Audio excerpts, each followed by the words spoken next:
السلام عليكم ورحمة الله وبركاته. إن الحمد لله نحمده ونستعينه ونستغفره ونعوذ بالله من شرور أنفسنا ومن سيئات أعمالنا. من يهده الله فلا مضل له ومن يضلل فلا هادي له، وأشهد أن لا إله إلا الله وحده لا شريك له، وأشهد أن محمدا عبده ورسوله. يا أيها الذين آمنوا اتقوا الله حق تقاته ولا تموتن إلا وأنتم مسلمون.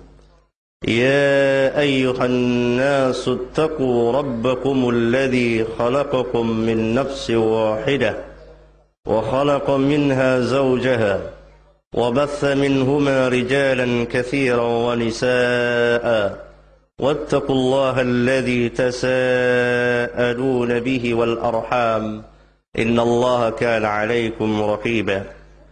يا أيها الذين آمنوا اتقوا الله وقولوا قولا سديدا يصلح لكم أعمالكم ويغفر لكم ذنوبكم، ومن يطع الله ورسوله فقد فاز فوزا عظيما. أما بعد، فإن خير الحديث كتاب الله، وخير الحج حج محمد صلى الله عليه وعلى آله وسلم، وشر الأمور محدثاتها، وكل محدثات بدعة، وكل بدعة ضلالة، وكل ضلالة في النار. Ayuhal ikhwah, saudara-saudara jamaah salat Id yang saya muliakan, pada hari ini kita baru saja menyelesaikan ibadah yang sangat agung, ibadah yang sangat mulia, ibadah yang Allah Subhanahu wa ta'ala menyatakan dalam sebuah hadis qudsi, as-siyamu li wa ana ajzi bih. As-siyam, puasa itu adalah untukku dan aku sendiri yang akan membalasnya. Ibadah yang sangat rahasia yang hanya Allah Azza wa Jal saja yang mengetahui hakikat puasa seseorang. 1 bulan penuh kita telah melaksanakan ibadah yang menjadi salah satu rukun Islam ini. Dan sekarang kita berada pada hari Id, yang artinya kita kembali Al-Fitri, berbuka, tidak berpuasa lagi selama sebulan. Karena itu beliau sallallahu alaihi wasallam telah menegaskan di beberapa sabda beliau, terlarang puasa as-siyam pada 2 hari raya, Idul Fitri dan Idul Adha. Idul Fitri artinya kita kembali berbuka selama 1 bulan penuh kita saum. Ayuhal ikhwah, saudara-saudara yang saya muliakan, segala puji bagi Allah yang tidak henti-hentinya kita menyanjungnya, memujinya, karena Allah Subhanahu wa ta'ala telah memasukkan ke dalam hati kita, ke dalam hati orang-orang tua kita, ke dalam rumah tangga kita, agama yang mulia ini, Al-Islam, agama yang tidak Allah terima satupun agama selain dari Islam. Inna ad-dina 'inda Allahil Islam. Sesungguhnya agama yang sah di sisi Allah hanyalah agama Islam. Bahkan Rabbuna mengancam setiap orang yang menganut selain dari agama Islam. Wa may yabtaghi ghairal Islami dinan fala yuqbala minhu wa huwa fil akhirati minal khasirin. Barang siapa yang mencari agama selain dari Islam, Barang siapa yang memeluk agama selain dari Islam, maka tidak akan diterima agamanya, dan dia di akhirat termasuk dari orang-orang yang merugi. Dalam ayat yang lain Allah tegaskan, innal ladzina kafaru min ahlil kitab wal musyrikina fi nari jahannam khalidina fiha ulaika hum syarrul bariyah. Sesungguhnya orang-orang kafir, yaitu dari ahlil kitab, al-Yahud wan Nasara, dan orang-orang musyrikin semuanya, mereka berada di dalam api neraka Jahannam. Mereka kekal di dalamnya selama-lamanya. Ulaika hum syarrul bariyah. Mereka itulah seburuk-buruk makhluk. Akan tetapi, innal ladzina amanu wa 'amilus shalihat ulaika hum khairul bariyah. Sesungguhnya orang-orang mukmin yang beramal saleh, mereka itu adalah sebaik-baik makhluk. Allah Subhanahu wa taala janjikan kepada setiap mukmin jannah, sorga yang Nabi sallallahu alaihi wasallam telah bersabda dalam sebuah hadis sahih yang diriwayatkan oleh Bukhari dan Muslim. Dalam hadis qudsi Allah berfirman yang diriwayatkan oleh Nabi kita yang mulia sallallahu alaihi wasallam, a'adattu li'ibadiyas salihin ma la 'ainun ra'at wala udhunun sami'at wala khatara ala kulli basharin.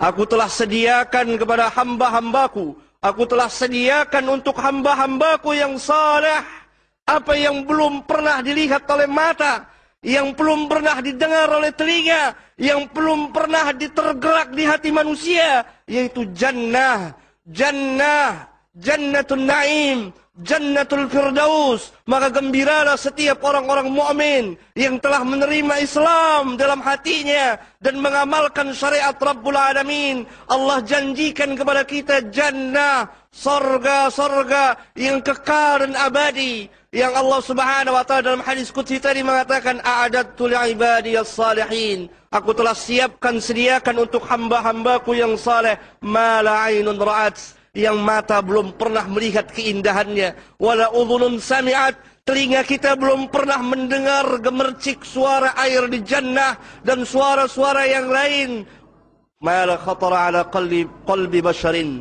yang tidak pernah tergerak di hati kita. Hayalkan apa saja yang indah tidak sama dengan jannah. Jannah Allah sediakan untuk orang-orang mukmin. Ayyuhal ikhwah, saudara-saudara yang saya cintai,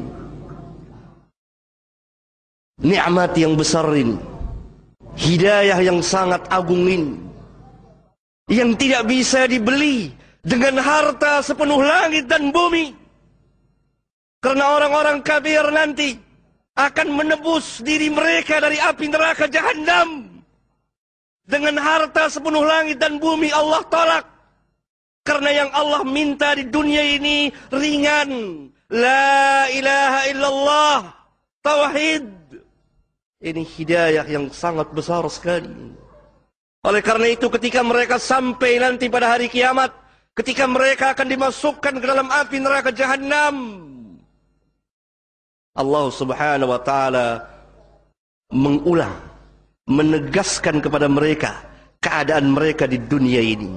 Apa kata Allah Subhanahu wa taala?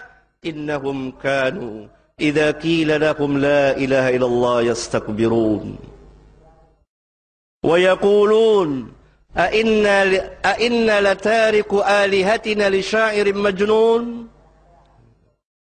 Mereka dahulu di dunia, apabila diperintah kepada mereka la ilaha illallah, untuk meyakini, mengiktikadkan la ilaha illallah, la ma'budu bihaqqin illallah, tidak ada satupun peribadatan yang berhak diibadati bihaqqin, dengan hak, melainkan Allah. Yastakbirun, mereka membesarkan diri di hadapan Rabbul Alamin. Mereka sombong, mereka menolak la ilaha illallah, yang dengannya tegak langit dan bumi, yang dengannya Allah ciptakan manusia. Kita hidup dengan la ilaha illallah dan kita mati dengan la ilaha illallah. Wa ma khalaqtul jinna wal insa illa liya'budun. Aku ciptakan manusia dan jin melainkan untuk beribadah kepadaku, mentauhidkanku, mengesahkan Allah. Tidak ada yang kita ibadati kecuali Rabbul Arsyil Azim, Rabb yang memiliki arsy yang sangat agung. Mereka tolak kalimat thayyibah. Mereka tolak kalimat thayyibah, la ilaha illallah. Miliaran manusia di dunia ini menolak kalimat thayyibah ini. Mereka sembah patung-patung yang dibuat oleh tangan-tangan mereka, yang tidak bisa berbicara kepada mereka, yang tidak bisa mendengar mereka, yang tidak bisa memberikan manfaat dan menolak mudarat. Alangkah hinanya manusia. Sadaqallah. Benarlah Allah ketika Allah berfirman, ulaika kal an'am bal hum adall. Mereka itu seperti binatang ternak, bahkan lebih sesat lagi. Siapa yang membawa kalimat thayyibah? Al-anbiya wal mursalin. Para nabi dan rasul diutus oleh Allah untuk mengajarkan manusia bagaimana cara beribadah kepada Allah tabaraka wa ta'ala. Satu persatu. Kata Allah subhanahu wa ta'ala dalam Al-Quran, وَلَقَدْ بَعَثْنَا فِي كُلِّ أُمَّةٍ رَسُولًا أَنِ اعْبُدُوا اللَّهَ وَاجْتَنِبُوا الطَّاغُوتَ. Dan sesungguhnya kami telah utus kepada setiap umat seorang Rasul. Yang Rasul itu kami perintahkan untuk mendakwakan kepada manusia. Wa'budullaha. Sembahlah Allah. Seluruh dakwah para nabi dan rasul, Wa'budullaha wajtanibut taghut. Dan tinggalkan segala sesembahan selain dari Allah. Seluruh para nabi dan rasul yang diakhiri dengan kenabian nabi kita yang mulia Muhammad alaihi wassalatu wassalam. Bahkan Allah seru kepada seluruh umat manusia, ya ayyuhan nasu ubudu rabbakumul ladzi khalaqakum wal ladzina min qablikum la'allakum tattaqun. Wahai manusia, beribadahlah kepada Rabbmu yang telah menciptakan kamu dan menciptakan orang-orang yang sebelum kamu, la'allakum tattaqun. Orang-orang kufar menolak kalimat thayyibah. Mereka juga menolak, mendustakan, mendurhakai para nabi dan rasul yang membawa kalimat thayyibah demi kemaslahatan umat manusia. Oleh karena itu orang-orang kufar dahulu diingatkan oleh Allah, innahum kanu idza qila la ilaha illallah yastakbirun wa yaqulun, dan mereka berkata, a inna latariku alihatina li syairin majnun. Mereka berkata, patutkah kami tinggalkan Tuhan-Tuhan kami demi seorang penyair yang gila? Mereka mengatakan kepada Nabi kita yang mulia, beliau gila. Padahal Allah subhanahu wa ta'ala telah tegaskan bahwa beliau bukan gila. Beliau bukan seorang majnun. Beliau adalah Nabi dan Rasul yang Allah utus untuk seluruh umat manusia. Wa ma arsalnaka illa kafatan linnas. Kami tidak utus engkau melainkan untuk seluruh umat manusia. Dan beliau membawa rahmat bagi sekalian alam. Wa ma arsalnaka illa rahmatan lil alamin. Maka lenyaplah, hancurlah segala bentuk kejahiliahan setelah Allah subhanahu wa ta'ala mengutus beliau membawa dinul Islam yang dibawa juga oleh para nabi dan rasul dari Adam sampai Isa bin Maryam yang diakhiri dengan kenabian beliau alaihi wassalatu wassalam. Islam yang kamil, Islam yang sempurna, Islam yang mengatur hidup dan kehidupan manusia. Dunia mereka diatur, akhirat mereka diatur, sampai buang hajat pun diatur oleh Islam. Apa yang ditinggalkan oleh Islam? Wahai kaum muslimin, katakan kepada saya, apa yang ditinggalkan oleh Islam? Islam mengatur segala sesuatu. Oleh karena itu beliau sallallahu alaihi wasallam pada Hajjatul Wada pernah bersabda, kata beliau, ala kullu syai'in min amril jahiliyah tahta qadamai mawdu'un. Ketahuilah oleh kalian, segala sesuatu dari urusan jahiliyah yang ada sebelum beliau diutus, yang ada sebelum datangnya Islam, tahta qadamai, berada di bawah kedua telapak kakiku. Maudhu'un, dibatalkan. Segala urusan jahiliyah, tidak ada lagi zaman jahiliyah setelah diutusnya beliau. Tetapi kita dapat terkena sifat dan perbuatan jahiliyah. Segala yang bertentangan dengan hukum Allah, segala yang bertentangan dengan syariat Rabbul Alamin, segala yang bertentangan dengan sunnah Nabi kita yang mulia sallallahu alaihi wasallam adalah min amril jahiliyah. Tapi kegelapan jahiliyah secara menyeluruh telah padam, telah hancur, berada di bawah telapak kedua kaki beliau sallallahu alaihi wasallam, dibatalkan. Oleh karena apa?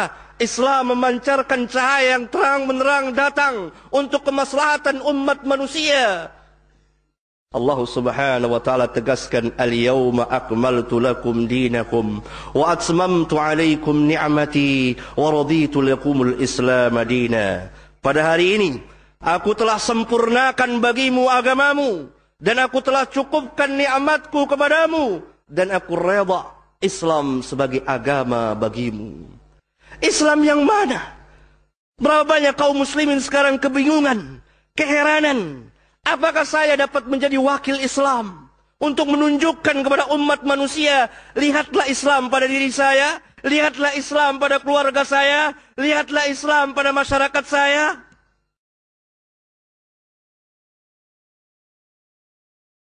Saudara-saudara yang saya muliakan, sangat disayangkan dan ditangisi oleh Islam bahwa kita kaum muslimin telah menyia-nyiakan hidayah Rabbul Alamin yang sangat besar, yang akan menyelamatkan kita dari api neraka Jahannam, yang akan menyelamatkan kita dari kekalnya di dalam neraka Jahannam, yang akan mengantarkan dan membawa kita kepada Jannatul Firdaus bersama anak dan istri kita, bersama keluarga kita, bersama masyarakat kita, seluruh kaum muslimin. Kata Nabi SAW, seluruh umatku akan masuk jannah kecuali yang tidak mau. Adakah kaum muslimin yang tidak mau masuk surga? Kullu ummati yadkhulunal jannah. Semua umatku akan masuk surga illa man aba, kecuali orang yang enggan. Alangkah bodohnya kaum muslimin yang tidak mau masuk surga. Para sahabat ditanya, para sahabat bertanya, siapa yang tidak mau? Tidak masuk di akal. Ada orang tidak mau masuk surga, kenikmatan yang luar biasa, yang kekal dan abadi. Kehidupan dunia ini sementara saja. Kehidupan yang kecil, kehidupan yang singkat. Sebentar selesailah perjalanan kita dalam kehidupan dunia ini dan kembali ke alam barzah. Sejenak kita akan kembali lagi ke alam akhirat pada yaumul qiyamah, hari kebangkitan. Apakah ada orang yang menolak? Kata Nabi SAW, orang yang mendurhakai beliau, orang yang tidak mengikuti beliau. Karena seseorang tidak mungkin taat kepada Allah kecuali dia terlebih dahulu taat kepada Rasul. Karena Allah turunkan risalahnya kepada Nabi yang mulia untuk disampaikan kepada umat manusia dan diikuti oleh manusia. Mayyuti'ur Rasul faqad ata Allah. Barang siapa yang taat kepada Rasul, maka sesungguhnya dia telah taat kepada Allah. Mafhum yang dapat kita pahami, orang yang tidak taat kepada Rasul, maka dengan sendirinya dia tidak taat kepada Allah Subhanahu wa taala.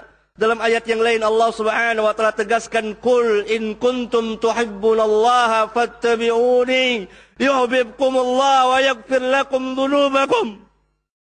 Katakan, ayat yang mulia ini merupakan ujian turun sebagai ibtila.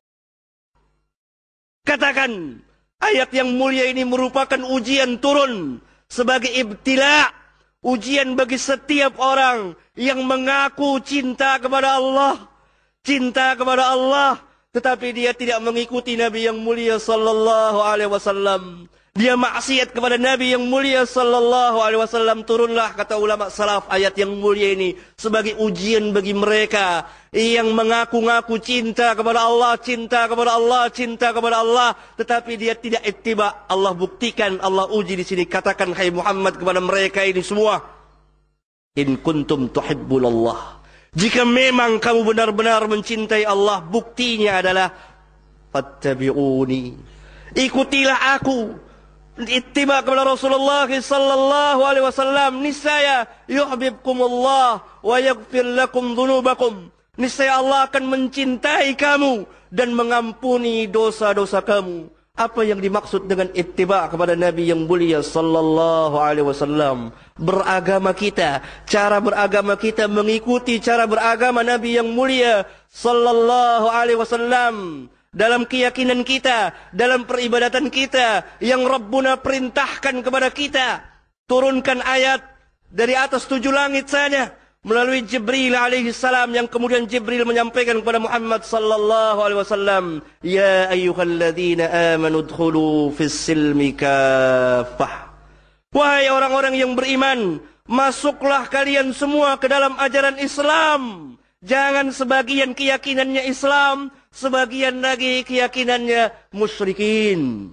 Kebagian lagi keyakinan orang-orang kufar. Ini yang terjadi pada kita. Sangat kita sayangkan, sangat kita sesalkan, sangat kita sedihkan. Kita menangis dan meratap ulama berteriak melalui tulisan dan lisan mereka, menyampaikan kepada kaum muslimin, kembali kepada Islam, kembali kepada Islam yang benar, yang dibawa oleh Nabi yang mulia sallallahu alaihi wasallam. Bukan Islam semata-mata yang kita amalkan, yang kita pelajari dari nenek dan kakek kita, yang kita lihat di tradisi di kaum kita, yang diajarkan oleh guru kita, tapi harus datang dari Nabi yang mulia sallallahu alaihi wasallam. Orang tua kita menyampaikan dari Nabi yang mulia, keluarga kita menyampaikan dari Nabi yang mulia, masyarakat menyampaikan dari Nabi yang mulia, guru-guru kita menyampaikan dari Nabi yang mulia sallallahu alaihi wa ala alihi wasallam. Inilah yang dikatakan sunnah Nabi yang mulia sallallahu alaihi wasallam. Oleh karena itu pada saat ini, pada hari ini, ketika saya berdiri di sini, ketika saudara berduduk di sana, kita tidak bisa menjadi wakil Islam untuk menampakkan kepada manusia yang Nabi SAW katakan, al-Islamu ya'alu wa la yu'la. Islam itu tinggi dan tidak ada satupun agama yang dapat mengalahkan Islam, yang lebih tinggi dari Islam. Walladhi arsala rasulahu bil huda wa dinil haq liyudhhirahu 'ala ad-din kullih.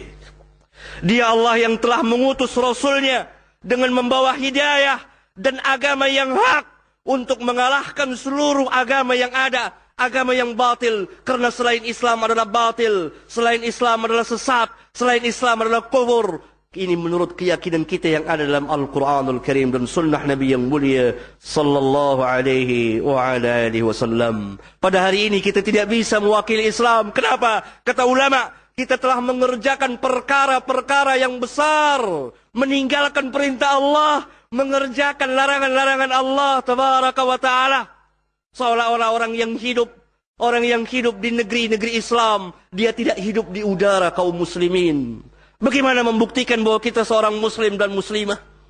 Kalau kita meninggalkan tarkus shalah, kalau kita menyembah kuburan, kita masih mendatangi kuburan, meminta-minta kepada kuburan, yang ini semua adalah adat istiadat orang-orang musyrikin pada zaman Nabi sallallahu alaihi wasallam. Wanita kita, istri kita, anak kita terbuka auratnya, telanjang di tengah jalan, berpakaian tapi telanjang dengan sangat tipis sekali. Allahu akbar. Allahu akbar. Allahu akbar. Musibah. Oleh karena itu kita hidup dalam kehinaan. Kata Nabi sallallahu alaihi wasallam, "Idza tabaya'tum bil 'ainah wa akhadhtum aznab al-baqar wa raditum bil zar'i wa taraktumul jihad, sallallahu alaikum dhullan la yanzi'uhu hatta tarji'u ila dinikum." Apabila kamu berjual beli secara ainah, salah satu sistem riba, dan tentang riba tersebar luas di negeri ini dan di negeri-negeri muslim yang lain, dan kamu memegang buntut-buntut sapi, dan kamu redha dengan tanaman kamu, dan kamu tinggalkan jihad. Maksudnya apa? Kamu terbenam dalam kehidupan dunia yang fana ini, dunia yang terlaknat ini, dunia yang penuh dengan kerusakan ini. Dunia adalah kampung atau negeri ujian. Dan kamu meninggalkan berjuang di jalan Allah. Sallallahu lakum alaikum dhullan. Sallata alaikum dhullan. Allah akan memberikan kekuasaan kepada kau satu kaum untuk menjajah kamu, untuk menguasai kamu, sehingga jadilah kamu hina. Dan Allah tidak cabut kehinaan pada diri kamu itu, kecuali kamu kembali kepada agama kamu. Hatta tarji'u ila dinikum. Sampai kamu kembali kepada agama kamu, agama Islam. Kenapa kita orang Islam disuruh kembali kepada agama Islam? Sebagaimana Allah subhanahu wa ta'ala memerintahkan orang-orang mukmin, ya ayyuhalladzina amanu aminu. Wahai orang-orang beriman, berimanlah kalian. Pertahankan keimanan kalian. Tetaplah dalam keimanan kalian. Keimanan yang sahih. Keimanan yang benar. Yang diajarkan oleh Allah Tabaraka wa Ta'ala melalui Rasulnya yang mulia Sallallahu Alaihi Wasallam. Mari kita kembali kepada agama kita yang mulia ini. Mari kita kembali kepada agama kita yang mulia ini. Menegakkan kalimat tauhid. La ilaha illallah Muhammadur Rasulullah. La ilaha illallah Muhammadur Rasulullah. La ilaha illallah Muhammadur Rasulullah. Man kana akhiru kalamihi la ilaha illallah dakhalal jannah. Kata Nabi sallallahu alaihi wasallam, barang siapa yang akhir ucapannya la ilaha illallah, akhir kehidupannya dari kehidupan dunia ini, dunia yang fana ini, dunia yang terlaknat, kata Nabi, kecuali orang alim dan pelajar dan yang zikir kepada Allah, yang dimaksud adalah orang-orang yang istiqamah kepada Allah Tabaraka wa Ta'ala. Maka barang siapa yang akhir ucapannya la ilaha illallah dakhalal jannah, dia akan masuk surga. Mari kita perbaharui keyakinan kita.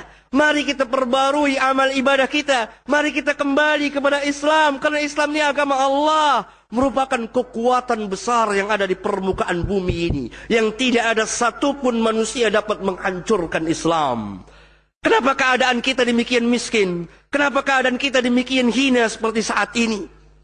Karena kita telah tinggalkan hidayah yang sangat besar. Hidayah Rabbul Alamin. Oleh karena itu Allah Subhanahu wa Ta'ala katakan syahrul Ramadan alladzi unzila fihi al-Qur'an hudan linnas wa bayyinatin minal huda wal furqan. Di bulan Ramadan diturunkan Al-Qur'an sebagai hidayah bagi manusia, pimpinan bagi manusia untuk mengetahui mana yang hak dan mana yang batil, mana yang haram, mana yang halal, mana yang sesat dan mana yang berada di jalan yang lurus, sebagai Al-Furqan, pembeda antara yang hak dan yang batil. Hanya saja yang dapat mengambil hidayah Al-Quran hanyalah orang-orang yang bertakwa. Alif Lam Mim dzalikal kitabu la raiba fihi hudan lil muttaqin. Alif Lam Mim, inilah kitab Al-Quran yang tidak ada keraguan di dalamnya sedikit pun juga. Hidayah bagi orang-orang yang bertakwa. Waktu yang tepat bagi kita saat ini, waktu yang sangat tepat bagi kita saat ini untuk masuk ke dalam golongan al-muttaqin, orang-orang yang bertakwa dengan ibadah as-siyam. Karena tujuan hakikat puasa adalah ya ayyuhalladzina amanu kutiba alaikumus siyam kama kutiba alal ladzina min qablikum la'allakum tattaqun. Wahai orang-orang yang beriman, telah diwajibkan kepada kamu puasa sebagaimana telah diwajibkan atas orang-orang yang sebelum kamu, la'allakum tattaqun, agar supaya kamu bertakwa. Sedangkan orang yang bertakwalah yang dapat mengambil hidayah Al-Quranul Karim. Mudah-mudahan khutbah ini bermanfaat bagi khatib dan jemaah. Mudah-mudahan Allah Tabaraka wa Ta'ala menerima segala amal ibadah kita di bulan puasa. Saum kita, salat kita, zikir, sedekah kita, dan seterusnya. Dan mudah-mudahan Allah Subhanahu wa Ta'ala masukkan kita ke dalam golongan orang-orang yang bertakwa. Mudah-mudahan Allah Subhanahu wa Ta'ala memberikan kepada kita ilmu yang bermanfaat.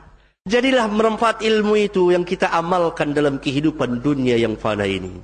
Allahumma ighfir lil mu'minina wal mu'minat wal muslimina wal muslimat al ahya'i minhum wal amwat. Rabbana atina fid dunya hasanah wa fil akhirati hasanah wa qina adzaban nar. Saya mengucapkan kepada jemaah, taqabbalallahu minni wa minkum. Wassalamu alaikum warahmatullahi wabarakatuh.